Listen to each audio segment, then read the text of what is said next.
The iPhone 14 Plus is really the latest iPhone update of the last couple years.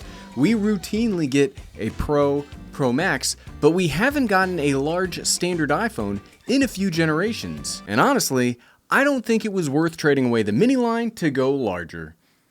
So why is that? Let's find out. And while we're finding out, I'd like to thank today's sponsor, iFixit. First thing right off the bat, you might have noticed that I haven't made a video on the iPhone 14 Plus yet. I've had this phone on hand for a while, but it's taken me some time to use it and manage my feelings on it, because for me, my personal opinions feel like they contradict themselves. Another note to make things totally clear, Apple is not sponsoring today's video. You just heard iFixit is. I purchased this product Red 14 Plus all on my own. And as it's been a minute since the product's release, let's quickly cover the specs and ordering information, because if sales figures are to be believed, no one actually remembers that this phone exists. The iPhone 14 Plus comes in at $899 brand new from Apple. For that money, you'll get a decently larger 6.7-inch Super Retina XDR display, 128 gigabytes of storage, 5 amazing colors to choose from, fantastic battery life, and pretty much the same internals as the iPhone 13 lineup. Does that make sense? Longtime viewers know, you know that I value battery life pretty much over everything else when it comes to my personal tech. I think that makes sense, right? If this magical slab of glass with infinite knowledge that I keep in my pocket, if that turns into a brick without power, well then the longer it has power, the better, right? Talking about the first thing I've liked about the 14 Plus, that battery life is very impressive. Apple claims you'll get 26 hours of life in video playback, and that's crazy. I'll never actually know if it's that long, because anymore I consider battery life to be a binary spec. I'm not gonna watch a movie for 26 hours. That is an unrealistic test of a phone. Can it last a whole day of use without me getting worried it will run out? If it does that, okay, check. It passes the TED seal of approval. After a day of working or going to school, am I left with 20% battery life for the drive home? Okay, well, then it does not meet my approval, because no one needs that kind of negativity or stress in their life. In my mind, 0 to 15-ish hours of battery life goes in one bin, and 15 to infinite hours of battery life go in the other, because for me, functionally, they are the same. You either have to constantly charge it during the day, or you just charge it at night and never have to think about it. And I rarely recommend charging throughout the day, because anytime you go into a meeting or anytime you go to class, something could happen and you won't have your perfect charging schedule. Just battery life is the most important. So by that logic, the iPhone with the best battery life should be the best of all phones, right? Right? I can't see the whole script right now. Well, I don't think so, because remember, anything above 15 hours is really kind of wasted.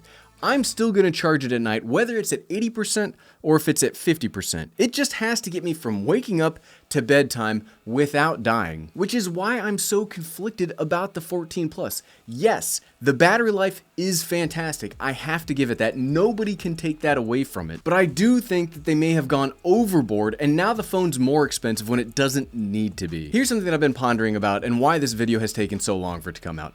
Can you talk about a cell phone without talking about all cell phones? Because in a vacuum, the 14 Plus is fantastic. It's exactly what you expect from an iPhone. Great usability, decent hardware, good camera system. And if that's all you were looking to know, then yes, I could recommend the 14 Plus based solely on no other phones existing anywhere else in the world. But reality doesn't exist in a vacuum, and neither does the 14 Plus. Everything besides the battery life can be had in other phones for less money.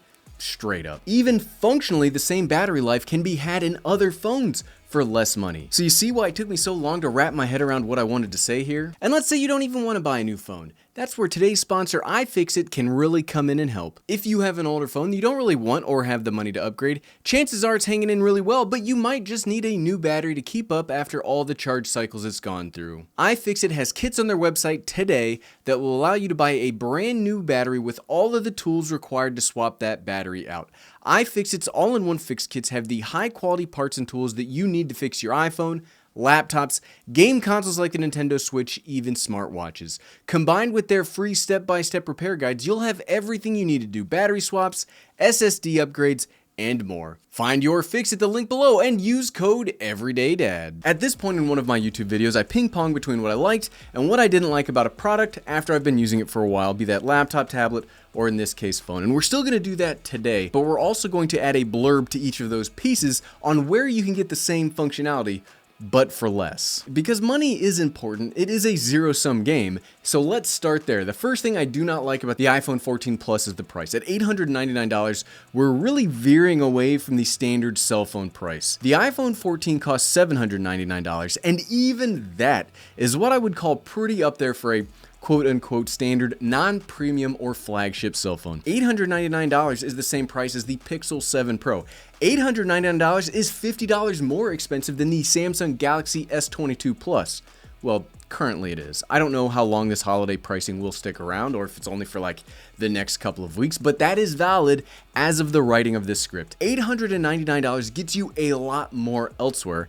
Heck, it could even get you a MacBook. This phone has the same price as a MacBook. And that's the biggest frustration that I have with Apple discontinuing the Mini and bringing this to life. If you look at the iPhone 13 lineup, the standard phones were clearly the cheaper options. You could get the standard for a decent price tag. Yes, it's expensive, but there is always a premium for iPhones. Nobody is arguing that. Or you could get a less expensive, smaller option. And I think that's the best way to handle the regular phones.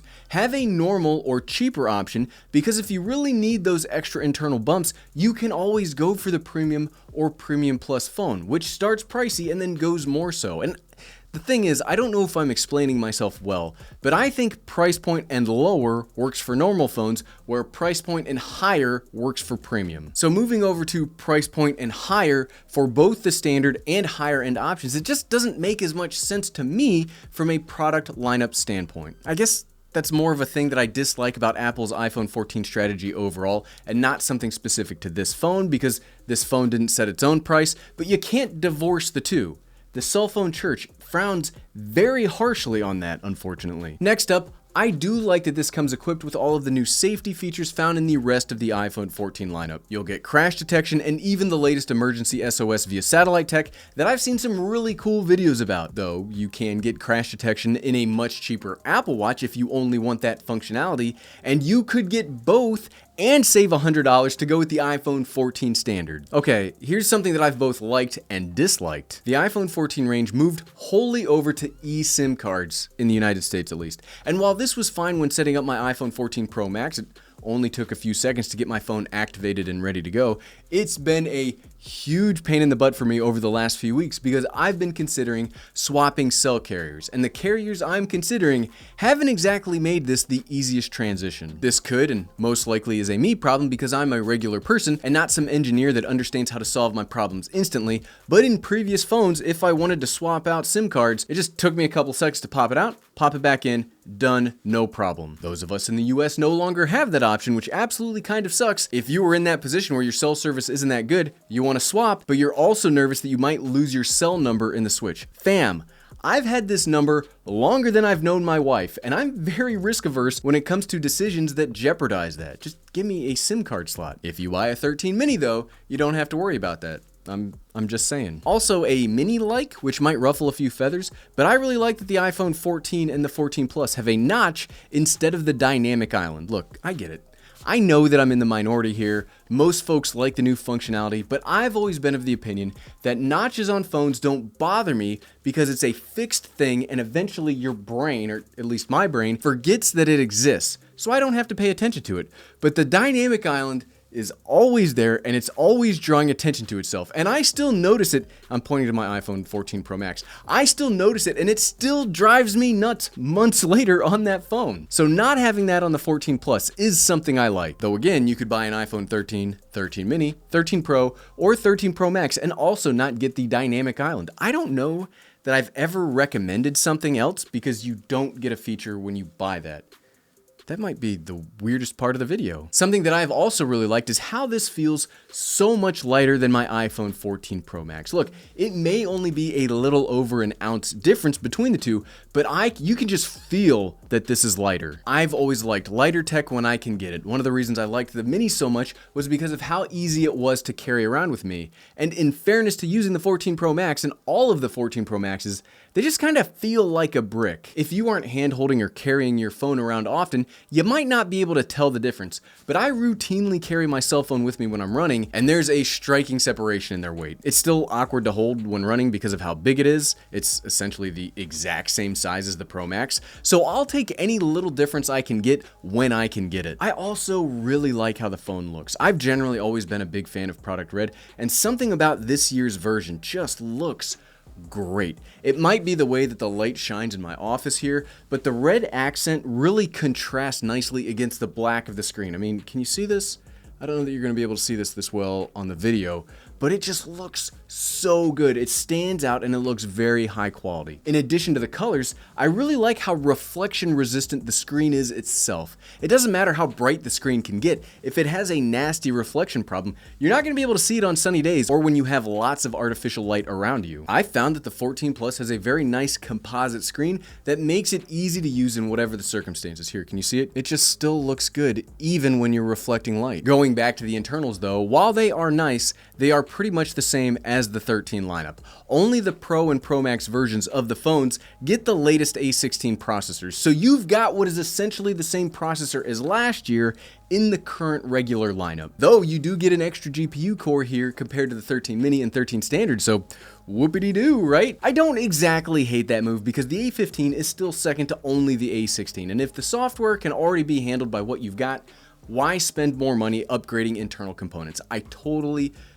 get that. But because a lot of the tech is the same as last year, I would have liked to have seen a better price point for this phone. Maybe even keep the same price model as last year, but have the 14 standard be the mini equivalent for $699 and have the 14 Plus be the standard for $799. Heck, that move alone would have fixed most of the problems of this video right off the bat. In all actuality, the 14 Plus is not a bad phone. It's actually a pretty darn good phone, but it's not good enough, nor does it represent enough of a value to warrant a recommendation, and I really don't think it was worth sacrificing the mini lineup for this. I think the mini had the more novel features, and it made more sense keeping the price in the standard range lower instead of bloating to compete with more expensive iPhones. But what about you? Do you like the iPhone 14 Plus or do you use the iPhone 14 Plus? Let me know in the comments below. And if you like this video, click here to see why I don't necessarily think you should buy the 14 Pro Max compared to the 13 Pro Max either. Click, click, click, click, click, click, click.